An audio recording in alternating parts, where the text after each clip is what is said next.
Hello guys, welcome back to our YouTube channel engineer mind. तो आज के lecture में डिस्कस करेंगे numerical based on centre of gravity. तो हमने लास्ट लेक्चर में डिस्कस कर दिया था कि सेंटर ऑफ ग्रेविटी क्या होता है। तो सेंटर ऑफ ग्रेविटी एक बार फिर से रिपीट कर देते हैं कि क्या होता है। The point through which whole weight of the body acts is known as centre of gravity. तो सेंटर ऑफ ग्रेविटी जो है क्या होता है, वैसा पॉइंट ऑफ बॉडी जो कि पूरा वेट जो है बॉडी का उस पर डिपेंड करता है, एक्ट्स करता है। तो यहाँ पर हम लोग न्यूमेरिकल सॉल्व करेंगे टी सेक्शन का और इसमें सेंटर ऑफ ग्रेविटी निकालेंगे। तो ये हमारा सबसे पहले क्वेश्चंस पढ़ते हैं, इसके बाद ये हमारा सेक्शन जो दिया है इसका हम लोग निकालेंगे centre of gravity. Find the centre of gravity of the T section shown in figure. तो यहाँ पर टी सेक्शन हमारा दिया हुआ है एंड इसका डायमेंशन दिया हुआ है। तो इसका हम लोग क्या करेंगे, सेंटर ऑफ ग्रेविटी निकालेंगे। तो किस पॉइंट पे सेंटर ऑफ ग्रेविटी होगा वो कैलकुलेशन हम लोग यहाँ पर करेंगे। तो चलिए स्टार्ट करते हैं कि कैसे हम लोग करते हैं। तो न्यूमेरिकल सॉल्व करने से पहले सबसे पहले क्वेश्चंस को ध्यान से पढ़ना है, इसके बाद गिवन डाटा को नोट्स करना है। तो यहाँ पर कुछ खास डाटा दिया नहीं है, तो हम लोग को centre of gravity direct questions पढ़ के निकालना है। तो अगर कोई भी सेंटर ऑफ ग्रेविटी निकालना है आपको किसी भी सेक्शन का, तो सबसे पहले देखना है कि वो सेक्शन किस पॉइंट पे, किस एक्सिस पे सिमेट्रिक हो रहा है। सिमेट्रिक मतलब अगर इस सेक्शन को दो टुकड़े में काटेंगे, जैसे ये सेक्शन है, टी सेक्शन है, तो इसको अगर हम दो टुकड़े में करेंगे तो किस एक्सिस पे करेंगे। तो ये जो है हमारा एक्सिस, ये हमारा वाई एक्सिस है और ये एक्सिस जो है ये एक्स एक्सिस है। तो इसको अगर हम टुकड़ा करेंगे, दो भाग में डिवाइड करेंगे, तो यहाँ से यहाँ इधर आधा हो जाएगा एंड इधर आधा हो जाएगा।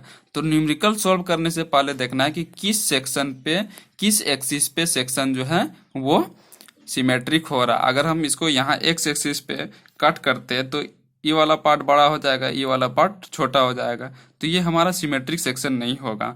और अगर इस सेक्शन पे हम लोग अगर एक्स एक्सिस को ना एक्स एक्सिस पे करेंगे तो बड़ा छोटा हो जाएगा सेक्शन, और अगर वाई एक्सिस पे हम लोग इसको डिवाइड करेंगे तो ये वाला पार्ट इधर इक्वल होगा, आधा कटेगा, एंड ये वाला पार्ट इधर आधा कटेगा। तो जिस एक्सिस पे सेक्शन सिमेट्रिक कटता है, सिमेट्रिक होता है, तो उस सेक्शन पे हम लोग उसी सेक्शन के अकॉर्डिंग हम लोग उसका क्या करते हैं, सेंटर ऑफ ग्रेविटी निकालते हैं। तो ये सेक्शन जो है किस एक्सिस पे डिवाइड हो रहा है, दो पार्ट में सिमेट्रिक हो रहा है। यहाँ से अगर हम इसको काटेंगे तो ये वाई एक्सिस है। तो वाई एक्सिस पे जब हम इसको काटेंगे तो हम लोग क्या निकालेंगे, वाई बार। अगर यही सेक्शन रहता और अगर कोई भी सेक्शन है और अगर वो एक्स एक्सिस पे सिमेट्रिक हो रहा है तो उसमें हम लोग एक्स बार निकालेंगे। तो यहाँ पर जो है सेक्शन वाई एक्सिस पे सिमेट्रिक हो रहा है। सिमेट्रिक मतलब अगर इस सेक्शन को काटें और दोनों दो भाग में बांटे और उस दोनों भाग का जो है एरिया दोनों सेम हो, तो दोनों सेम साइज का हो, तो उसको हम लोग सिमेट्रिक सेक्शन बोलते हैं। तो यहाँ पर जो है वाई सेक्शन पे सिमेट्रिक हो रहा है हमारा, तो वाई सेक्शन पे जब सिमेट्रिक हो रहा है तो हम लोग इसमें वाई बार निकालेंगे। तो वाई बार निकालने के लिए सबसे पहले वाई बार का क्या फॉर्मूला होता है, A1 Y1 plus A2 Y2 by A1 plus A2।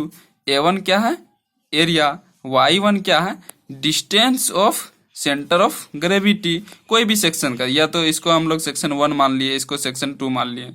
तो Y1 क्या है, सेक्शन 1 का distance of centre of gravity, and Y2 क्या है, सेक्शन 2 के लिए distance of centre of gravity. तो इसको हम लोग सेक्शन 1 मानते हैं एंड इसको सेक्शन 2 मानते हैं। और ये वाला जो एरिया है तो इसको हम लोग क्या बोलते हैं, फ्लेंज, इसको हम लोग फ्लेंज बोलते हैं। और ये वाला जो एरिया है इसको हम लोग वेब बोलते हैं।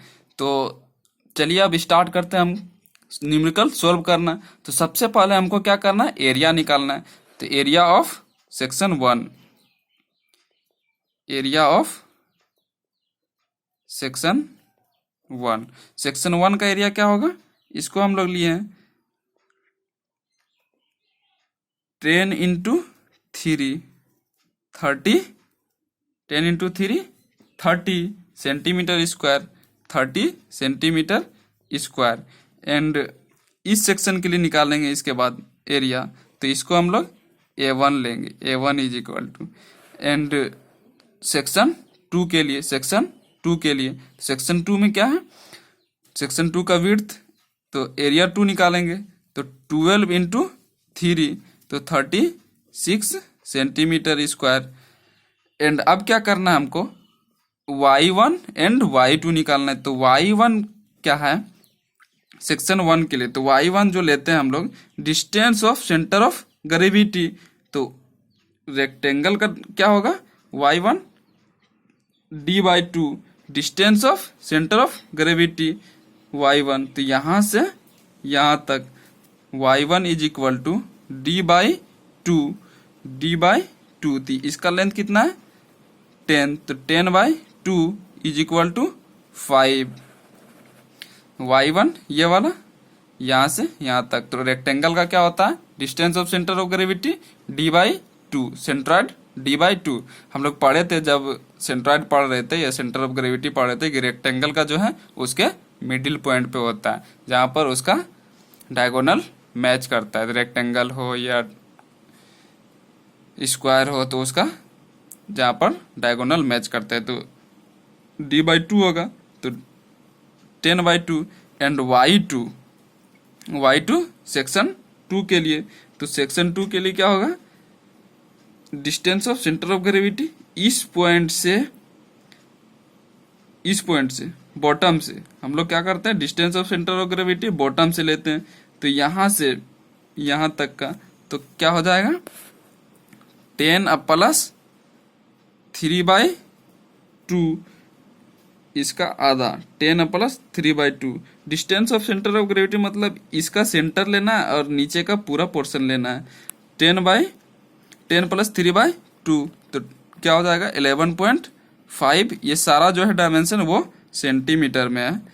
तो अब हमको क्या करना है y बार निकालना है, तो y बार का क्या फॉर्मूला होता है a1 y1 plus a2 y2 by a1 plus a2।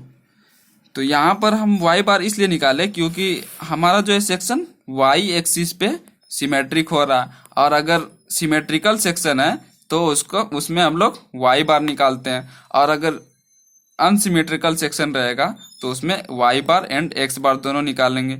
और अगर जो भी सेक्शन हो और अगर वो x एक्सिस पे सिमेट्रिक हो रहा है तो उसमें x बार निकालेंगे। तो मतलब अगर कोई भी सेक्शन x एक्सिस पे सिमेट्रिक हो रहा है तो उसमें x बार निकालेंगे, अगर कोई भी सेक्शन y एक्सिस पे सिमेट्रिक हो रहा है तो उसमें y बार निकालेंगे, अगर सेक्शन अनसिमेट्रिकल हो, सिमेट्रिक नहीं है, तो उसमें x बार एंड y बार निकालेंगे। तो नेक्स्ट लेक्चर में हम उसके बारे में भी डिस्कस करेंगे। तो y बार निकालने के लिए a1 y1 plus a2 y2 by a1 plus a2, तो a1 plus a2 a1 y1, तो a1 कितना है हमारा यहाँ पर कैलकुलेट किया 30 सेंटीमीटर स्क्वायर, 30 इंटू y1 कितना है 5 प्लस a2 36 इंटू y2 कितना है 11.5 बाई a1 प्लस a2, तो a1 कितना 30 प्लस a2 36, तो इसको सोल्व करना है। तो इसको जब सोल्व करेंगे तो कितना आएगा 8.545 सेंटीमीटर। तो y बार जो है ये distance of centre of gravity हो जाएगा। तो हम यही तो निकालना था हमको। क्वेश्चन क्या बोलता है find the centre of gravity of the T section shown in figure. तो अब हम लोग निकाल लिए y1 बार निकाल लिए, y बार निकाल लिए। तो उसके लिए हम लोग क्या करना था a1 निकालना था, a2 निकालना था, y1 निकालना था, y2 निकालना था, y बार का फॉर्मूला पुट किया और y बार निकाले। तो लिख सकते हैं हम द सेंटर ऑफ ग्रेविटी को CG या सिंपली G लिखते हैं। The centre of gravity of T section is कितना निकला 8.545 centimetre from the bottom bottom. तो एक बार फिगर में देखते हैं कि यहाँ से जो है हम लोग निकाले सेंटर ऑफ ग्रेविटी, तो यहाँ हमारा जब पूरा 10 सेंटीमीटर है, तो 8 सेंटीमीटर मान के चलिए यहाँ पर आया, तो ये हमारा क्या है, सेंटर ऑफ ग्रेविटी हो जाएगा। इस सेक्शन का सेंटर ऑफ ग्रेविटी यहाँ पर एक्ट करेगा। तो उम्मीद है आपको समझ में आ गया होगा कि टी सेक्शन का कैसे हम लोग निकालते हैं सेंटर ऑफ ग्रेविटी। तो आज के लेक्चर में इतना ही, फिर नेक्स्ट लेक्चर में मिलते हैं। नेक्स्ट लेक्चर में I section and L section and channel section का हम लोग सेंटर ऑफ ग्रेविटी कैलकुलेट करेंगे। तब तक के लिए बाय।